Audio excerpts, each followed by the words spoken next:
We engage in authentic conversations about our weekly entrepreneurial goals while exploring business, failures, success, and personal growth. We're going to continue to work and get better at this, so thanks for tuning in. Let's go. Let's do it.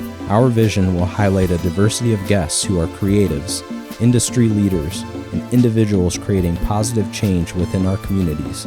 Join us on the Our Vision podcast. Our shared journey to become better humans. It's not only our vision, but it's your vision too. FSU. Welcome, everyone. Hi, Joe. Hey. Today we're going to talk about 10 steps. Well, these are steps that we came up with. 10 steps when working with a client or an agency. What do you think? I think it's a good topic. I think it's something that we've been developing over the years. Yeah, we have some recent experience too. True. Yep.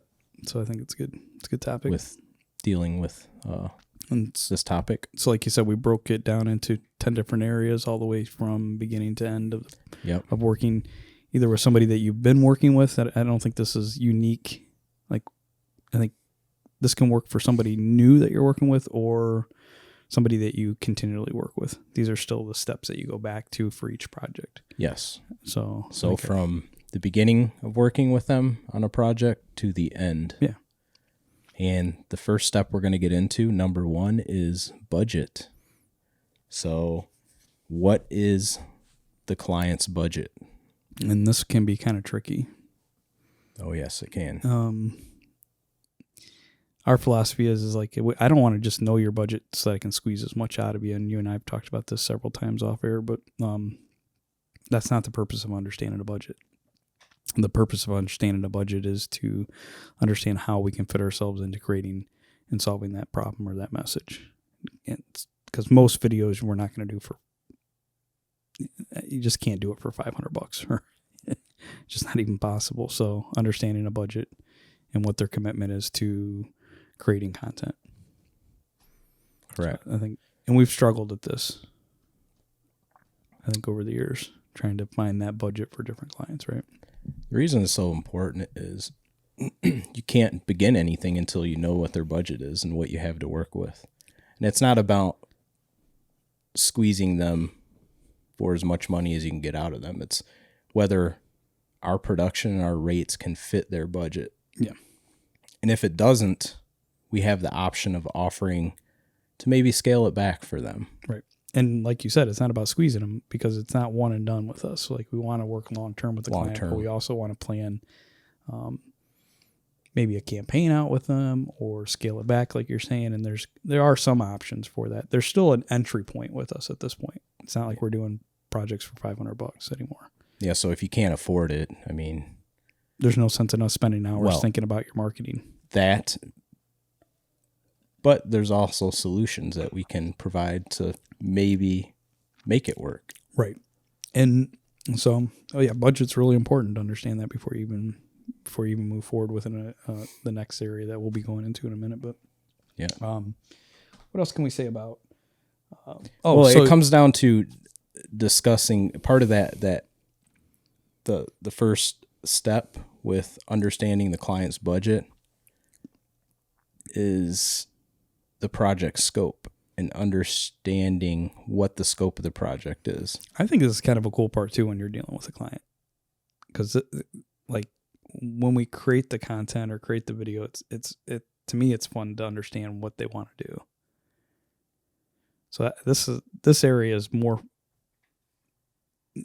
maybe an easier topic than talking about the money. It's still within that category, but you're not specifically talking dollars. You're talking about solutions for what or information they want to create, right? Yeah, and the overall vision. Yeah. What is the message? Right. And I think that's kind of a cool discussion with clients. And is there a problem that they're trying to solve? Right. Right. And that's interesting too. Sometimes as you start to talk to them, what they think they might want changes through having a conversation with somebody that's creating content like us doing video. Right. Yeah. So as we start talking, I'm like, oh, I didn't think of that. Or, oh yeah, that might be something we want to do or promote. So that I like this part of to me, that's part of sales actually. It's fun. It's the challenge, the beginning challenge. Right. Right. Yeah. Yeah. And many times it depends on the what industry that client is in. So we may know more or less about that type of industry at this point. So that's also exciting too, is like when we do know something, right? And also if we don't know about their industry, starting to learn and like pull information from them to start to understand what their business is about, or what they're trying to communicate, or what they're if they're trying to raise money for their business, or if they're, a nonprofit, or if it's education or whatever that might be. So that's to me kind of fun. Yeah. That's one thing that we like to do is research about their company or organization. Yep. And other companies like them. Or if they're an agency, understand how they work right within their agency. Yeah, that's a good point. Yeah. So it's not just two guys hitting play on a camera or record on a camera or coming in. So there's that part of this. So the budget, understanding the scope of, going back to it, we're understanding the scope of what that client might want. So then that really starts to open us up. What kind of budget would they really need to be able to accomplish that? And that's different for each client, depending on where their understanding is of what they have to create to communicate that to their, whatever their audience is. So, yeah. So talking about, let's say our production is over their budget for what they're looking to accomplish with the scope of the project. So let's say they want like a 5-minute video and we're charging, I don't know, $10,000. Right. And their budget's maybe half that. Well, let's say why it would be $10,000. So why it would be $10,000. So what are some solutions that we would provide to maybe scale it back and make it work better? A client might come to us and say, I want a 5-minute video and I want to go to 3 locations and I want it to have an aerial shot and I want to have this type of music or whatever. So these things start to add up as to why it would cost $10,000. And they're like, well, I thought that would cost $2,000, or $2,500 or $3,000 or $5,000. And when we start to do that, we start to look at like how many days we would shoot. That plays into it, right? Location. So they want to go to 3 places. Maybe we're only going to 1 place now, right? And they want a 5-minute video. So now we're scaling it back to maybe 1.5 minutes at most, right? And maybe within that, we got some wiggle room to pull out like social media clips too, so they can leverage that. So we start to, educate the client as to what they can accomplish within that budget or that investment. And I think that we do have some solutions to help people with that. They can still get more out of it. So like I said, we can do 1.5 minutes and then we can start to do social media clips. So we're scaling it back for the client. We're starting to educate them as to what they can accomplish with us with that price point. So their scope might be way beyond what they can afford. So what we'll do is, like Joe said, we'll pull them back a little bit, find a solution that'll still work for them. It's not that whatever we produce isn't going to work. It's finding a solution and maybe scaling it back, making it shorter. And shorter videos today seem to work better. Yeah. And they might think they need a 5-minute, but they may really only need a 30-second. Yeah. To accomplish that part of their campaign. And you and I have talked about that too, a little bit of the scope of the project sometimes should be ongoing. And I think that's the other thing we need to do when we're talking to business owners and budget, when we're creating a budget for this. I don't think this is like, oh, we come in and we do 1 video for you and then we don't see you for 5 years or 2 years. I think it's something that we try to think through, and we're incrementally moving forward to create that branding or that message over and over and over again, because it takes multiple times to expose to somebody in a business. They have to be exposed to your business several times before they even start to build trust or awareness. And so that doesn't come cheap. That comes with an investment in it. But I think we can also shoot in a way that there's some longevity to the video, that it just becomes a part of their campaign and that they can use it over and over and over again on some level, depending on the business. But, there's lots of different factors there. But so that's, long-term relationships. So number 1, budget. So now we're going to move on to number 2, unless there's anything else you want to cover with budget. I'm sure there's other things in there, Brad, but I think we can get more specific in other episodes if we want to focus mainly on budget. Right. And I think we can look at that after this, but I'm sure there's some other things in there. This is not, this is just the way we do it too. I think it's important to say this isn't Yep. this isn't the only way to do video production or business. And there may be, I'm sure people have better solutions to this. And if you do, let us know. Right. Share. This is what's working for us now. This Yep. might not be the same in 5 years or 3 years, but for now, this is what's working for us. So, yep. So we're moving on to number 2, and that is, what are the responsibilities? So responsibilities. So finding out how each party is working. So what are we doing? What is the client or the agency doing? How are we working together? So what are those responsibilities? So in your eyes too, I know you know this, but depending on the budget, depends on the amount. Not that we don't want the project to still be successful, the budget's lower, but it does change the amount of work we're going to do. So we're only going to do so much in that time frame to create that, right? So what are some of the responsibilities for us if we're doing the whole production? What do we mean by that? What would be a whole production for us if we're handling that and an agency isn't? Can you, it's in your mind, it's broken out into 3 categories. So that's pre-production, production, and post-production. Right. And what are we handling all of that? Right. All production aspects. Sometimes we'll have clients or agencies that take care of that for us. At least that's more of a pre-production thing, I would say, working with them. We're typically handling, if we're not handling pre-production and they are, we're handling the production and post-production aspects. So that's mainly how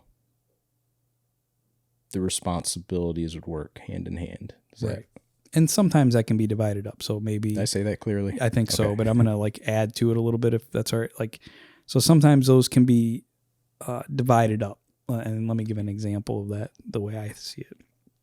So in pre-production, we might be thinking about target audience. We might be thinking about set, color, design, logo, like where that would play and how we're going to brand everything. And there's that's a whole other conversation, but that kind of gives you an idea. And then so we might not be scripting it. We might let scripting go off to the client because they know what they want to say, and maybe that goes to them, where that could go to us, but we could break those duties up a little bit. But this is the point of responsibilities, understanding what they want from us and what we can offer, what they're willing to pay for, right? Because the more we do in pre-production, that can also kind of adjust for what it would cost, right? The investment. So is that kind of, you see what I'm saying? For responsibilities. So those can kind of adjust too, depending on what they want. Another one I can think of is if they want music, right? There might be another cost for that, right? If they want, I don't know, if you can think of some other ideas where you can adjust, Another thing with responsibilities, which we just dealt with, an agency we worked with, was who's handling the pre-production planning. Right. And what are we doing? So basically what we had to do was they did the pre-production planning. Right. And they're also taking on the production. Right. So that's one thing that I didn't mention, that sometimes that happens and they only want to hire you to shoot and hand over the footage. Right. And that's they take care of that agency that's typically situation. the agencies that handle that aspect. So and that's not like she was like in this specific case is that's what that client that they have their budget allowed for. They couldn't afford for us to do the whole production. Right. Yep. Was that fair to say? Yes. That doesn't happen in all the time with them, but that was one specific case with that client, and they wanted to get the most out of it they possibly could, and that's what they chose to do.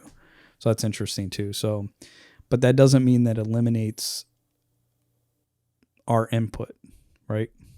Like our responsibility to the project is still, if we see something that we know, and they're kind of drifting away from that process, we say, hey, did you think about this? Because this could affect it.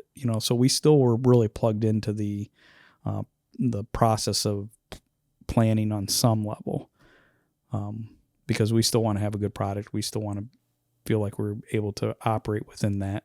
Yeah, if there's something maybe the client or agency wasn't seeing and we have a different perspective on that, we'll add our input. Right. We were invited to a meeting and we offered a few solutions to things or our thought Yep. process on it, and they did adopt it. They thought it was a good Right. idea.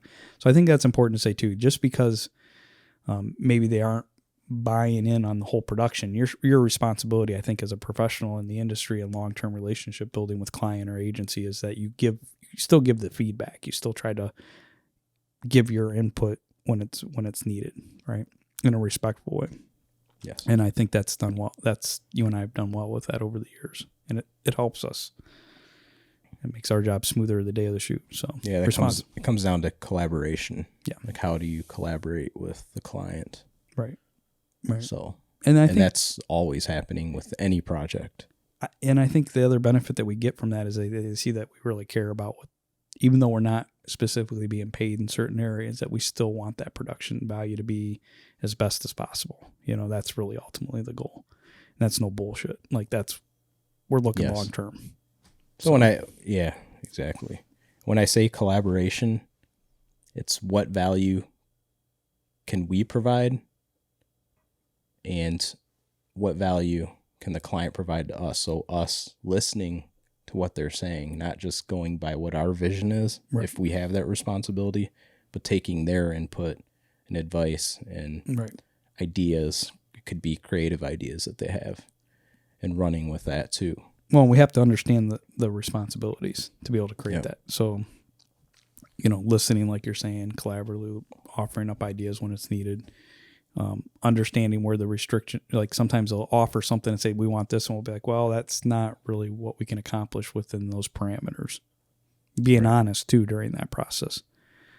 So that's our responsibility too. So yeah, let's move on to number 3, and that is make sure that you have an agreement. And that goes into, like, what are you doing too with the responsibilities? So, like, say we're just shooting. Well, normally we'll provide an independent contractor agreement. If we're doing full scale production, then we have a production agreement. Right. So making sure that once you know the scope, you have all the details that you need, you understand their budget, then you can provide that agreement, have them sign it, have all the details of the scope of the project within that agreement, what they're paying you, all written out. So you're taking that budget now, you understand what you're getting paid for, you know what your responsibilities are, and it goes back to listening, like you're saying, and then basically you're putting that into an agreement. And that agreement is nothing more than another tool to communicate both to client and to yourself what your responsibilities are, and you have that in writing.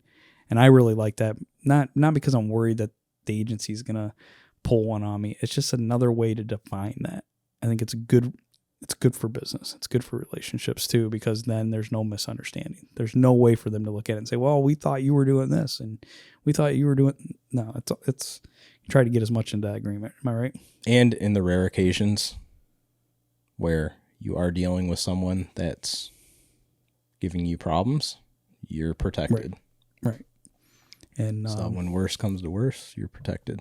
We've been really fortunate over the years not have cases like that too, right? Right. Yeah, we haven't had any issues with that. So But the only issues we've had were not providing agreements. Which in return hurt. And then what problems do we have, Joe? Well, when we don't, payment and, the communication breakdown again. Communication breakdown. It's communication breakdown, for us. Yes. So we got stronger on that. That's why we're putting this in here as an agreement is really important. So budget, responsibility, agreement. And that takes listening and communication and defining what the responsibilities are. And this is not the fun stuff of business, but this is the stuff I think that helps us keep projects organized and relationships open. And you look more professional too when you're doing this, I think. You're not just winging it. No, don't wing it. We're just going to come in and shoot. No. Don't wing it, folks. No, because some of these projects can be really expensive. They can be in the thousands of dollars, right? Yeah. You don't want to go into a project without protecting yourself or understanding what your responsibilities are. So I think these are agreement. So it comes down to the agreement, Brad. So great topic, yeah. So yeah, with the agreement being clear on what the costs are going to be, what the production will be, the scope of the production, and also what they're receiving. What are the receivables? What are they getting in the end when the project is complete? Right. And also, when are you going to get paid? And when you're going to get paid? What's the deadline? Yeah. When do There's we, many caveats Yep. that can be added to the agreement. Yep. We can break that down more too in detail in another episode. So Yeah. I'd like to go more into, mind going more into detail into that. So. Things that you want to have in your agreement form. Right? Yep. So those are. So have an agreement. So again, moving on from agreement to number 4, which is planning. So everything's laid out in your agreement. You know who's going to be planning at this point. How is that going to work going forward before you enter production?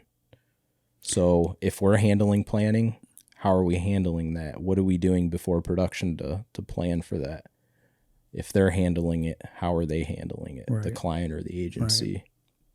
Right. And what would you say, Joe? I would say that like when we move from the agreement to the plan section, is not everything's always hammered out. It's enough for, like, we have an agreement, we have a loose structure to understand where we're going, we have a kind of a concept. This concept can kind of still grow after the agreement is signed. Now, if anything major changes, of course, we need that in writing. But for the most part, the plan can still expand, right? And that's happened to us, like where we get down, they start saying something to us like, oh man, I didn't even think of that. Or that poses another problem within production, or that couldn't, so these kind of things happen, right? But at least you have the foundational work done. So this planning part, you brought up something about assets a while back when we asked for things that would request assets. It could be logos, graphics, anything that they would want to use for their branding in the video if we're handling production. Right. So like which is normally the case. Right. And even if we're not, there's still some deliverables at some point. Like this time, like, well, let's say we want to start having a file management for that client, that agency, and we make up a folder and that client lives inside that. There's still going to be some back and forth, I guess is my point. Even in this one, we were given some still images. We went up and beyond. We did a couple other things, some time lapse video, and they still had the access to that. Yeah. So we still were planning, right? Yeah. Still had a space for that to go. From my perspective, because I'm handling a lot of production with camera operation, I would say that understanding if it's an on-location shoot, what is that environment going to be like? How is the lighting? What are the locations like? Are we shooting outside? Are we shooting indoors? Right. There's many variables there. So that's kind of where I see planning. Example, is there enough space? Is there enough space to get if there's a workshop going on, get that? Is there enough space to do the interviews in a separate spot? Those kind of issues like you're talking about. Is it going to be, Are we doing interviews? Right. Is it just B-roll? What kind of B-roll shots? Shot lists. Right. Are we writing scripts? Right. Are we storyboarding? Right. So there's many factors to planning. So that's generally what we would do to plan. Right. So you can see where that could switch to. Like if something majorly switched, we'd have to put that back into the contract. So all of a sudden, if they wanted us to do script writing where we didn't agree on that would have to go back in, right? And that can happen, I guess, in the planning process. And even if they're doing a majority of, we're both collaborating again with them, the client, to plan. So like we both still have to be on the same page. So they may need to help us with what the location's going to be. Like this last agency we worked with sent us video shots of the location really nice, to kind of show us what we had to work with. And it was nice. They show us the 2 different rooms. And that was awesome. Yeah. Some will provide photos so you can kind of see like what you're working with. If there's a lot of windows, if you can control the lighting. And I want to talk about sound. I want to talk about something about this not only the planning, Brad, is that's why it's not a one and done. Hopefully we can continue to have, like we have in the past years, clients that we work with year after year after year. Because the more you work with them, this process gets more and more streamlined and you can focus on the client, right? So the longer you work with us, whether you're a client or an agency, we already know what to expect. We move forward and we get better and better at planning this with you, right? And we know your system or how you work. We know your business and what you want to get across. We know this is your campaign and you've been working towards this. We start to realize more of the problems in your thing. So the planning part for us is also very, it's just as important as coming through and producing the video for you. Like I feel that way. I don't know how you feel, but this is the part that's good about working year after year with one specific client over and over and over again. We're on the same page. Just we have these discussions all the time. Right, but I wanted to kind of like hear how you view that, and as far as production and how much easier that makes it for us. From project 1 to project 5 is a lot different. You know what I mean? Like learning those individuals. You start. It becomes more streamlined. Mm-hmm. Now you know how they work. They know how you work, and it flows. Personalities, you start to know like the problems of the company. You start to know, oh, wait a minute, like this is where we started. This is the message now, right? And that makes it easier for production when you're planning and doing things, mm-hmm. and you have that stackable knowledge. So now we start to know, oh, wait a minute, their target audience is probably this, or this is the stigma that comes with this business or their message, and we need to switch that because that's not the reality now, right? Or whatever, they do this better than people think they actually do. We can create that message, right? Yep. Those are just off the top of the head, but I like that about the planning process and getting to that point repetitively with a client over and over again, year after year. Right? And it makes you better when you deal with the next client too. You can take the things that you learned from what you were just saying and transition it to the next project with a different client. I totally agree with that. And so that's the other thing. I don't think this all comes overnight. Like this is a process for us, just like somebody out there listening probably is doing in this business, and they've gone through the bumps and scrapes and they're learning different ways, and they might have better ways. It's one of the reasons why we developed this podcast, not only to get better at personal growth, but to get better at business, to be more accountable, to start to meet other people that are doing this, to be better at this. This is just one way that we're doing it. That's going to change. Like day 1 when we started working together does not look like day 11 or whatever we're at. No. I mean, I know I've been on projects with you since 2011. I know that 2010 was probably the first project I ever did with you. Yep. That does not look the same way as it does today. No. How we operate, and, so I'm getting off on a little tangent, but basically the planning is super important. It does not look the same way as it did year 1 to year 11. How we plan for a client is much different, and it will be different 10 years from now. Concur, my friend. So you guys listen out there. If anybody's got a comment of how they go through from beginning to end, anything that we missed, man, put it down in a comment. Come and reach out to us, man. We want to know. We really want to know. If you want to be on the show and you're doing it better than us, contact us. I'd be more than happy to listen to you. Brad and I always love learning from people that are better than us. No problem with that at all. Because it's one of the ways we continually improve. Bring the knowledge. Yeah, please. So I think we're going to move on to number 5. Prepare. And, for me, things got a little, you have to understand the scope of the project like we're planning out. So you need to understand what kind of equipment you need, right? Yeah, this is preparing. This is, when we say prepare, this is like the day before the shoot. This is what we do to prepare for the shoot. So this is organizing all of our gear.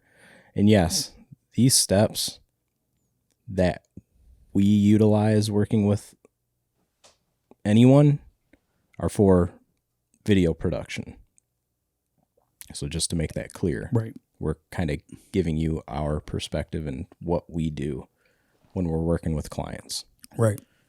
So we have to make sure we're going through all of our gear, making sure our batteries are charged.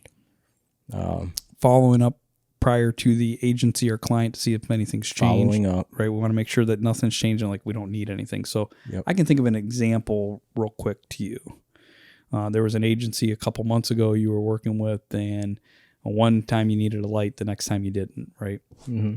But ultimately you needed a panel light, and that threw a kink in things. So understanding the equipment you need, prepare for it, make sure your equipment's working, make sure you got everything ready, right? And that's really what we're at on the day before, right? There was a thing we forgot just this last shoot. We were supposed to bring a computer Yeah. to transfer footage, and Totally we didn't walked out bring with it. that. But it's out of the scope of what we usually do. So it wasn't Right. and It was an extra thing that we were doing to no, offer convenience. Right. Brad had mentioned it to me. We gathered everything at 6 a.m. in the morning. We got there, and I didn't have the computer. Totally forgot And about it. I wasn't going to call you out, Joe. But that called yourself yeah, out. I did. You know, I mean, I totally forgot about the computer. You know, but Yeah. So that was one thing. So there's things that you can easily forget when it comes to video production because you're dealing with so many parts and pieces. At least we are. audio, camera equipment, And I want to get C-stands, more organized with that and streamlined. Yeah. lenses, XLR cables, you know, on and on and on and on and on. Yeah. And on. It's just stuff you Boom poles, mics. The back of the truck is Do we completely have the full. lavalier mics? Do we have the shotgun mics? Do we have Boom pole, reflectors, soft boxes, lanterns, sandbags? backdrop stands, you know, flags, barn, you know, there's all kinds of stuff. So, Yep. So when you prepare though, C-stands. you know, and that's the other thing. It's, you know, preparing with your equipment, like we take care of our stuff though. Like this is how we make money. So we do baby our equipment. We try to do the best job, but getting that all together, make sure you have it, make sure it's all in working order. And then we stage it the night. Sometimes we do this the night before. Staging, yes. And get it all ready into loading, and then we load it in the morning and get it going or the afternoon or whenever the shoot is, right? So preparing. Unless you're in a gated community where you don't have to worry about theft, then you can preload your vehicle. Or you have a garage. A nice transit van with no windows that people can break into, then you're a little more secure. Yeah. So I think, you know, I just wanted to recap real quick. So we went from budget to responsibility to agreement to plan. And next one we're going to hit, Brad, is we also did prepare. That's what we just talked about. Yep, prepare. So we're at 5, prepare. Yep. Oh, we didn't mention to make sure that you have backups. Yeah. So, for instance, do you have a backup mic? Do you have a backup camera? You know, those are important. Right. So you don't ever want to get on set without an option and have a camera fail on you, a mic issue, and not be able to have a solution to that problem. So always have a solution to any problem that you could potentially have. So. And so that brings me up too, is like we were talking, Brad and I were talking, you know, and sometimes you can save money with a knockoff, right? Doesn't always pay. We were on a shoot recently and, or cheap equipment, right? Some things you can chintz out on, other things you can't. Most things you can't. When you're doing it for a living, you should probably try to find the best quality you can find. And I understand when people are starting off, because we did the same thing. You start off with what you have, and you make that investment back in as you're making that money. You know, so that's part of investing in yourself and your business. So, but then we went on set and they had a huge backdrop and they had a chintzy backdrop stand. Thing was all bent. Luckily, we had an extra one in the car, and we were able to offer that to the agency this time, which helped them out. So they were able to accomplish what they needed to accomplish for their client.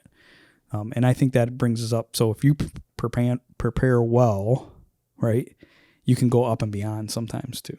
So I just wanted to bring that up as an example of being well prepared, because we didn't need a backdrop.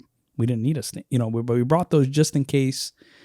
We did prepare in a way. We brought that just in case the environment wasn't something where we could set them up and do the interviews. We wanted to make sure that we still had control of that if we needed to. Yeah. Right. So we knew they were bringing a backdrop, correct? So we said, hey, and what was the reason why you decided to bring it? Well, because it wasn't just because you knew. It was dual. It was because that way we still had control over the environment. If we didn't like visually what was there, we could create our own environment to make that work well for the client.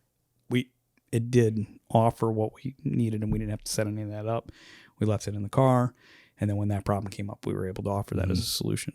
So being prepared, even when you don't, trying to head off problems before they happen. Like you're saying, Yep. having double equipment, double audio, extra stuff around, gaffer's tape, screwdriver, this or that, Think of any problem that could happen. have your tool bag, have a solution to that problem.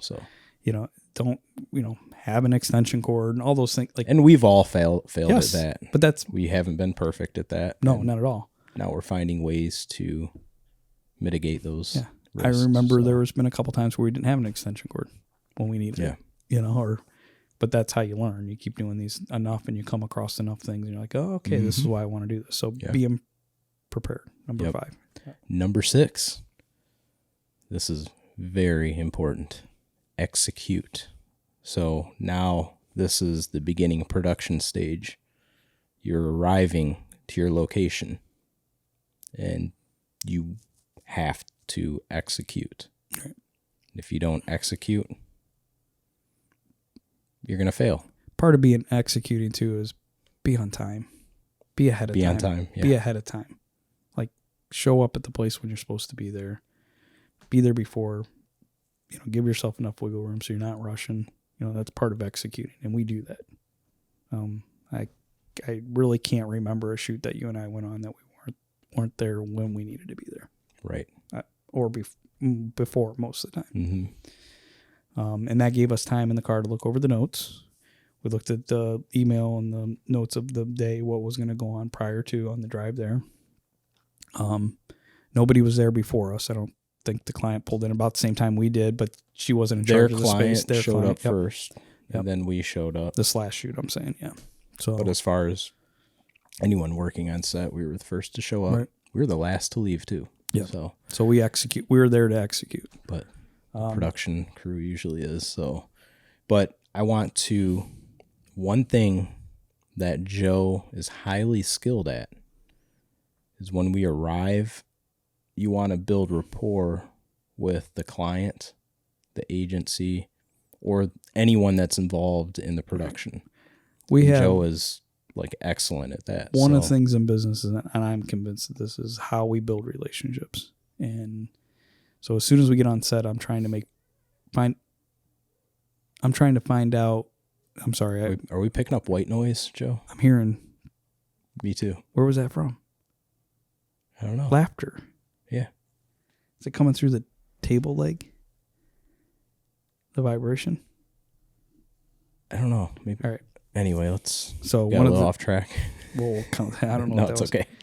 So yeah, thank you, Brad. One of the things I enjoy doing is connecting with the clients, the agency, and anybody that might be a part of might end up in front of our camera, start to understand how the different personalities in the room and start to authentically connect with them and be a liaison so anything I can do to help Brad not really deal with a lot of that so he can focus on detail, like the technical aspect of shooting. We don't want much interruption in that because I know that really is part of executing. We want to make sure that we have a good product, and if he gets pulled away from that, sometimes he might miss something, and I don't want that to happen. That's one of my goals also. So not only building rapport, but making sure I'm gathering enough information to make sure that the outline of the day of what the scope of what we're supposed to produce is happening, but also look for those holes too, and make sure I communicate that with Brad or anybody else that would be on set with us or in the project.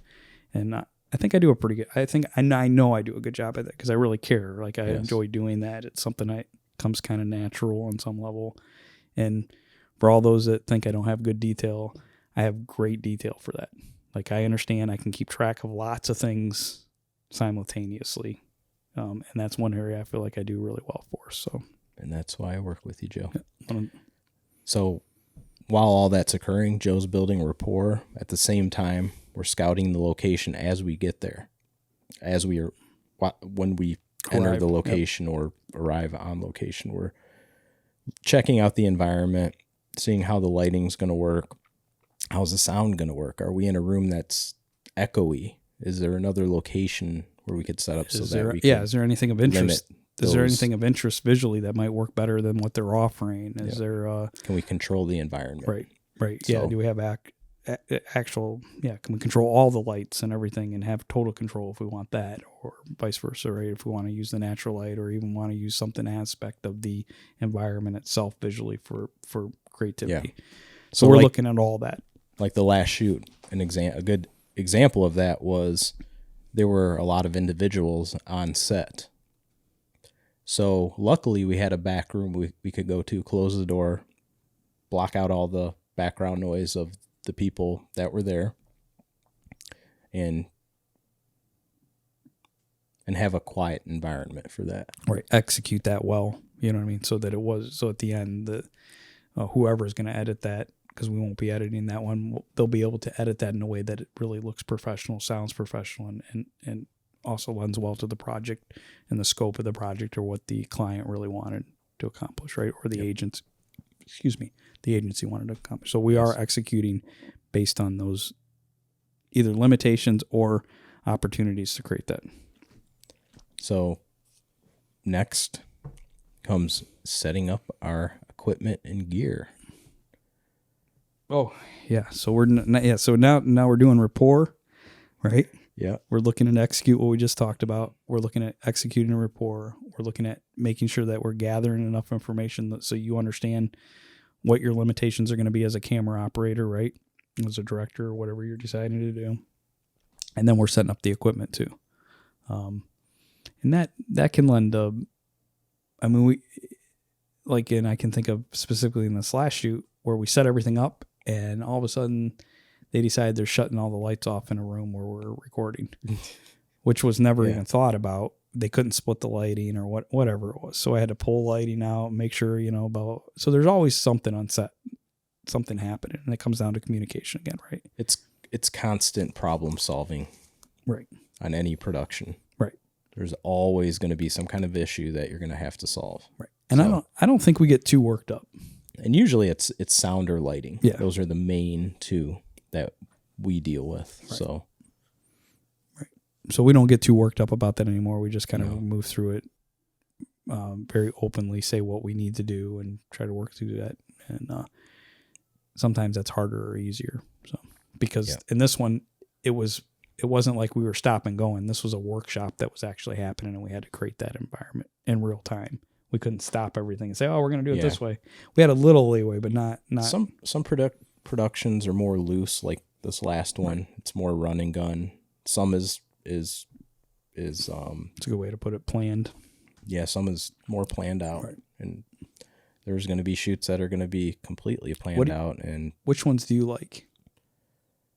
Which ones do I like? Yeah, which one would you prefer? More about like the run and gun, or would you prefer something that's more planned out? I like a little bit of both. Okay. I do like going into a production well planned out. Right. So knowing, but at the same time, I do like to be creative on the fly when it comes to B-roll or anything like that. But as long as I have a good structure with the scope. Right. I don't like chaos, but I do prefer that. I like chance, like you're saying, like, oh, that like something could come out of it that you wouldn't expect. I like that. Yep. But I agree with you. I think we can operate in either one of those well at this point. Because we have. Right. Many times over. So, and then having solid crew communication. Not only crew, but anyone you're working with. But just to break it down to specifics, good communication with your crew members. A lot of shoots that we do, it's a 2-man crew. It's me and Joe. Right. But sometimes you'll have to hire extra crew members to do specific roles. And that's specific to the responsibilities that we are accountable for, is what you're saying when you're talking about that. And I also take that a step further with communication on a set, is that it's everybody there. If we can get into step with rapport with the client, the agency, the people that are at the workshop, or the people that are, the subject that they've decided to speak for their company or anything like that, and we can make them more at ease or more understanding of what we're doing, it comes across that much better. So it goes back to the communication. No one is less important on that set. The client's important, the agency's important, the person that's sitting in front of the camera is important. They're important to us. We want to make them feel comfortable, right? And we want to make them I want an air of them to feel comfortable with what we're doing. Yeah. That they trust us around their client, that they trust us around their customers, that they trust us around their campus, or they trust us, that we're going to do a solid job for them, or we're going to act accordingly, and we're going to be able to communicate and get the job done. So I think that communication is it's huge. It really is you have to work on that. And I think we've gotten better at it. Yeah, the more chance for everyone to execute, the better. And we do try to go above and beyond on productions too, especially Joe. Like he has a very good vision when it comes to social environment. So he can see when maybe the client or the agency or whoever we're dealing with,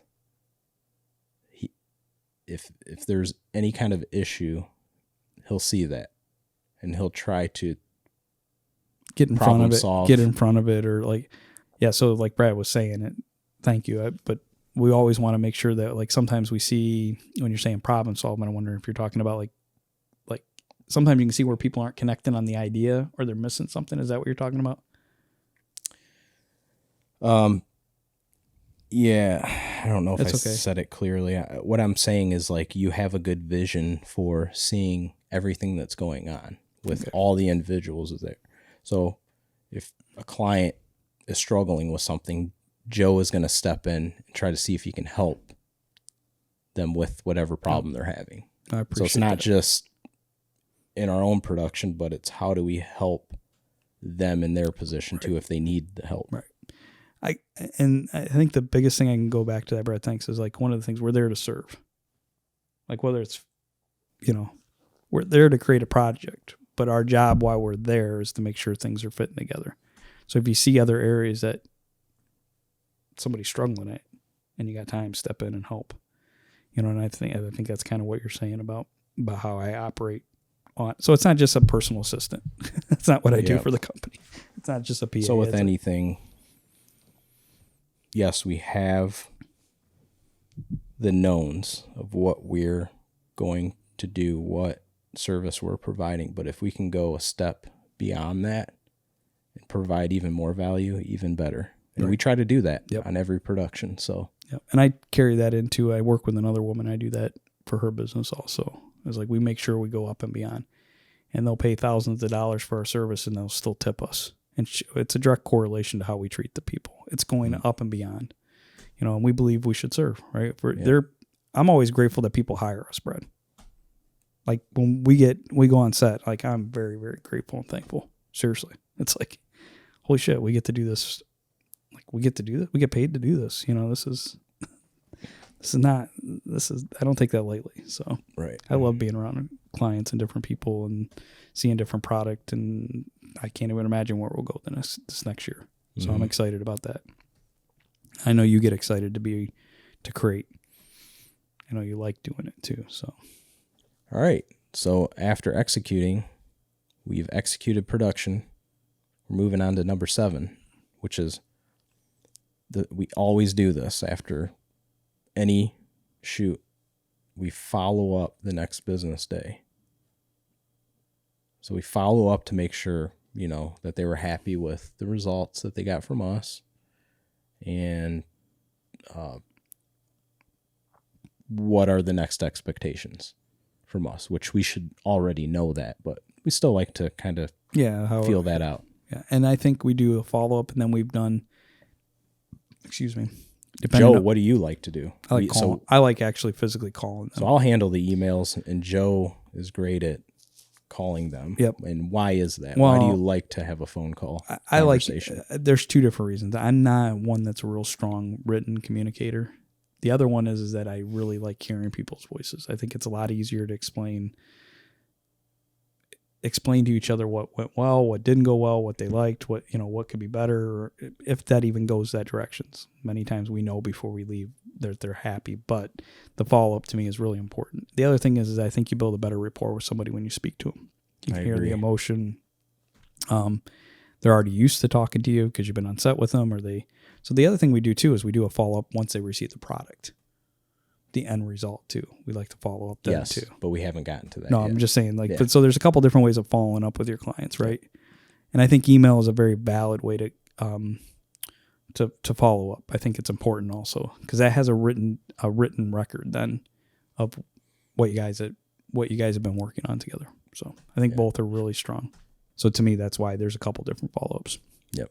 Email, phone calls, follow up to discuss like the end result product too. So there's a couple times we're following up, and then there's another time we're going to follow up too. Is maybe if we haven't heard from somebody in a while, see if if they're an ongoing thing. So we might contact them back. So I know it's not within the scope of the project, but there's multiple ways you can follow up with the client. And I think that's important to remember because to me that's the foundation of keeping things going for sales and da-da-da-da. So. Yeah, so follow-up is super important. So yeah, then we're moving on to the next step and the final step after, well, there's a number of ways that this can be handled. So this last one, we were hired as just a production crew. So we go there, we shoot it, we hand over the footage. There's no production, post-production involved with us. Right. So after the production happens is when I'll usually invoice. So number 8, invoice. And on some projects, a lot of projects, when we're handling all production, we'll do 50% up front and 50% at the end of the project, typically before we even hand it over, that last 50%. Right. So, that's the part we're getting better at. Yeah. Because we're improving that. The invoicing 50%, then on completion, then product, right? Yep. But at the end of a project, you're always going to have to invoice, and that's why we put it at number 8. Send your invoice. It sounds silly, but you can lose track of stuff out when you're doing all this stuff yourself. Yeah. Like there's been times where I've talked to you, I'm like, oh shoot, I almost missed that invoice with that person. Yeah. So like it sounds silly, but yeah, you need to invoice. So as soon as you're finished with that project, get that invoice out right away, because the sooner you get it out, the sooner you're going to get paid. All right. We all need to be paid, and we got to keep that money flowing into the account so we can keep going and keep moving forward. Right. Yeah, no, right. So get that invoice out. And we can talk more about invoicing too in another episode. Yeah, Is there anything you want to touch on with invoices? No, just that. Oh, go ahead. No, go ahead. Just that we've improved the process. We're tightening up how we handle that. Payment options. Yes, like we're working on. There's some other things that we can talk about. This, like you said, we can talk about this another time. But yeah, invoicing is important. Keeping track of it and making sure that you're getting that to the. And keeping track of it. We had. Earlier this year, we had to make phone calls to get money to come in. You can lose track of stuff, so keep track of what you're billing people. Yep. All right. Number 9, project evaluation. So this can be internal and external. Right. So this comes with another follow-up. After everything's been sent, they've gotten the receivables. No, they don't. It could be. It depends on the client. Depends how long you've been working with them. There's a lot of variables there on follow up. Like, right. If it's a new client, you might do this. I would say this would be later. After you know what I mean? Finish the product. Yes. And we want to know any feedback from the client. Was it good? Was it bad? What did they like? What didn't they like? Right. We'll do that internally too, because we do that on every project. We're never completely satisfied with anything we produce, even if it's great. There's always going to be something, and it's not always just the product. It's how we operated on set. That's how we've improved, or when we're creating the product, right? How can we improve and get better? Yeah, because you're always going to be improving and trying to get better. Yeah. So that's been interesting, but that's a good, always looking at that. How do you make the client experience better? Have you streamlined your invoices? Did you streamline how you give the product to them? Were we organized enough? Were we disorganized? Like we look at all that. Oh, we should have been better prepared here. We should have had, a tool bag. We should have had, that's how we've improved all these things over the years. So yeah, that constant evaluation, right? Is that what we're talking about, right? Yes. To evaluate. And so. Failures and success. It goes with that, And that's that stackable information they have over time with a client, with yourself, working with people. You're looking at that communication. We've had times where communication was better or worse. We've talked about that.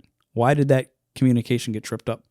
And talk about it honestly. Oh, because 3 things went out of whack before I was talking to you. Or, oh, my battery wasn't working or something wasn't working and I didn't hear you. After the fact, not during in front of the client. We've talked about these things afterwards, right? In an honest way, and evaluated that. And you and I have learned to not take things personal.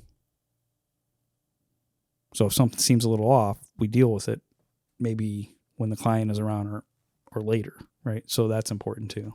Having a strong communication, right? So evaluating your communication while you're on creating a project. So lots of different areas you can look at for evaluating, the product that you created, how you created it, how you communicated to the clients. There's a ton of ways you can talk about evaluating how you're going to get better.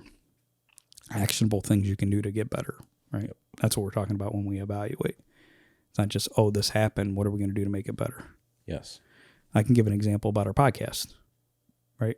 So the way you and I communicate, sometimes I'm quick to jump in. You ask me to slow down a little bit, right?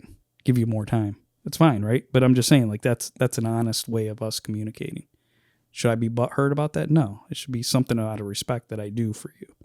Same when you're working on a project. If somebody's telling you they need something to happen, I need you to put these lenses back here. You know what I mean? Because this helps our process. Like, you need to listen to that if you're on a crew, right? You're working and you're an assistant. So, these are evaluated to me. Very well said, Joe. So, all right.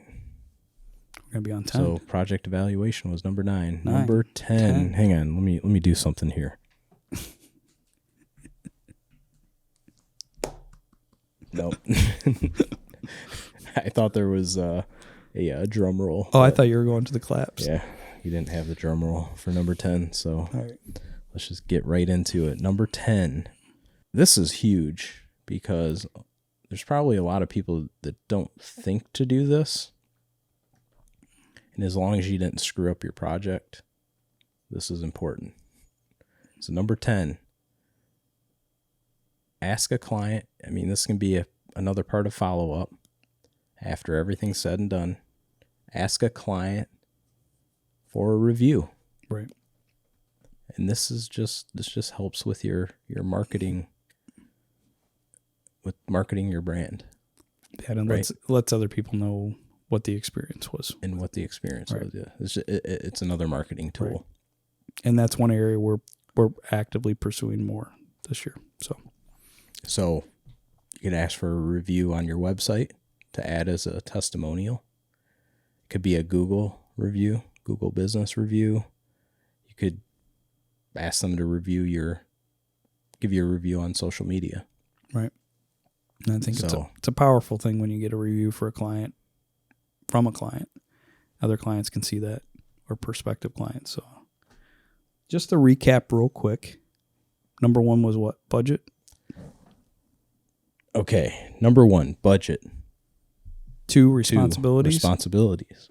3 was agreement. 3, agreement. 4 is planning. 5, prepare. 6, execute. 7 is follow-up. 7 is follow-up. The next business day.